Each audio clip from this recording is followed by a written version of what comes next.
Good morning, traders. Today is the May the 7th, 2021. My name is Neville Hornsey, market analyst with YouTrading. And today I'm going to be talking about the US dollar and some other commodity pairs that we've been watching over the last week. So starting with the dollar index, you can see that we have found resistance at the 50-day EMA, this red EMA here. And above that is the 200 EMA. So we are still continuing this bearish momentum to the downside. We found resistance, as I said, at the 50 EMA, previous support as well from the March lows. And we've made a swing high, and we've taken out yesterday's low. So now that we're trading back into this swing low here from the 30th and the 29th of April, then I'm expecting the price itself to come down, test these lows, and then break lower, and then continue after a reach test of this rising trend line. If for some reason the NFP data spooks the markets, or there's more inflation worries coming out, then there is actually a double top now from this price action where we've tried to get above the $91.4. So there's going to be some stops there, and if we do test that, these short sellers are probably going to puke their position, and we'll get an acceleration back up to the 200-day EMA. But at the moment, momentum's to the downside, price action is to the downside. Generally, looking through all the other charts as we will, it looks like the dollar is actually going to weaken. If we look at the dollar versus the renminbi, the Chinese currency is appreciating as it has done for, well, almost a year and a bit now. You can see that we're below the Ichimoku cloud.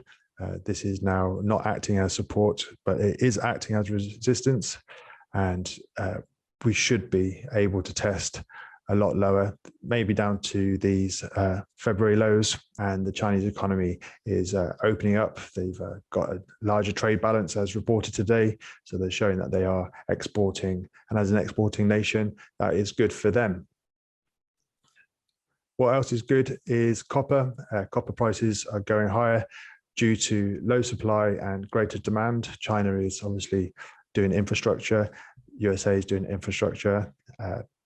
Countries like Chile are suffering from the coronavirus disruptions, and there's a general lack of supply of the commodity. And a great demand is pushing this price higher. We've almost got to the measured move for this Fibonacci extension, and then there's like another 100 odd points higher if you were to go to the 161.8 extension. Another commodity that's doing well on the back of a weaker US dollar and reflation trade with the global economy opening up is oil. The OPEC Plus are likely to increase their supply. But at the moment, there is also demand issues where big nations like India and Brazil and Asia are suffering from continued coronavirus disruptions. So there's a lack of demand for oil from those guys. But overall, this is showing that on the weekly chart, that the 50 weekly EMA is above the 200 now. So golden cross there. Back on the daily chart, that happened around this price action in November. And you can see that the 50-day EMA has acted as support. The EMAs are diverging, so there's great momentum to the upside. But on the weekly chart, you can see that we've taken out some key swing highs pre-pandemic, and we're trading above this sort of area of consolidation here.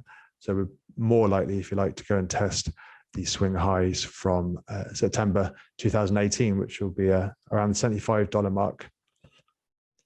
If we go to the British pound versus US dollar, yesterday we had the Bank of England. They announced that they were going to keep rates unchanged, but they were going to reduce their asset purchases. This shows that the British economy is actually starting to be able to stand on its own 2 feet. The 50 is above the 200 EMA, showing bullish momentum. Price action looks like it's going to make a break higher. We did take out the week's highs. We had Monday's big bullish move, then consolidation. Then we had the news yesterday. The markets digested that, and now it looks likely to take out yesterday's high, which would then let us try and test these swing highs around 1.4. If we get out of this range, that's a 300 pip range. So another 300 pips would take us up to 1.43, which would be above the swing high from sort of February, which is the yearly high for the British pound. The euro dollar, as the USD comes down, the euro dollar is also finding some support now. We made a swing low and we're testing up, I'd imagine today, up to this wick low here from the 29th of April. Depending on if we find sellers still there, or whether or not there's just too much momentum to the downside on the dollar, then that would be interesting to see where we end up today. Fingers crossed we get above the euro's swing high here, and then we can continue higher. But looking at the Aussie dollar, you can see that that's been going sideways. Reserve Bank of Australia announced today that the economy is doing much better than they thought.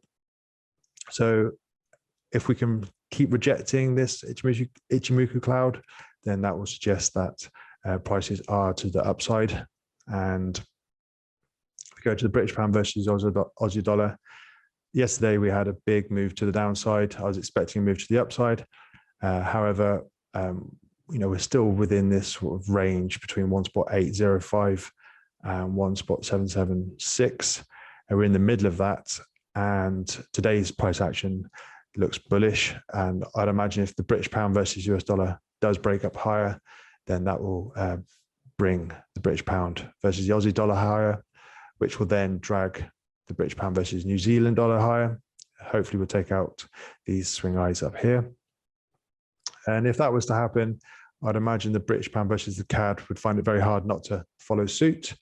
But obviously that is being suppressed, if you like, by the price of oil. As the price of oil goes up, Canadian dollar appreciates. Like I said, I'm bullish the British pound.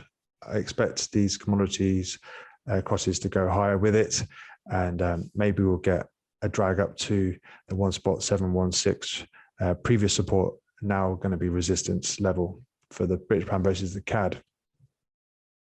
Okay, it all kind of pivots on the US dollar price action, and that also is dependent on how good or bad the non-farm payrolls is today.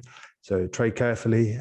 If you've made money this week, try and keep it. Don't give it all away today, and I'll catch you next week.